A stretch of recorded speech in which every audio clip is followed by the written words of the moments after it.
বাংলাদেশে ইতিমধ্যে 60টি জেলা পানিতে ডুবে গিয়েছেন। তারপরও এখন কেন নেই আমাদের মাঝখানে সেই শো অফের তাগিদ? ২৪ সালের ৫ই আগস্টের পরে যখন সেই বন্যাতে পুরো বাংলাদেশেই একরকম ডুবে যায়, তখন দেখা গিয়েছে প্রতিটি ঘর থেকে একজন নইলে একজন গিয়েছে সেই বন্যার্থীদের খাবার দেওয়ার জন্য। কিন্তু এখন কেন সেই জিনিসটা নেই আমাদের মাঝখানে?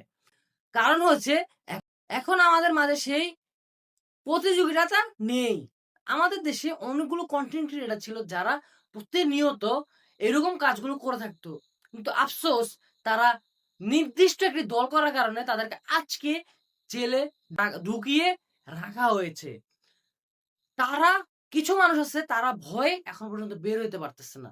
আফসোস লাগে কিছু মানুষ ছিল যারা কিনা সাধারণত কিছু ফ্যান ফলোয়ারের জন্য দেশের মধ্যে কোনো একটা জায়গায় যেত এবং তাদেরকে হেল্প করতো বা তাদেরকে সাহায্য করতো।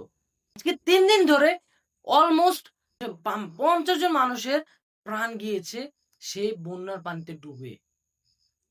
এখন কেন আমাদের মাঝখানে সেই প্রতিযোগিতাটা নেই বা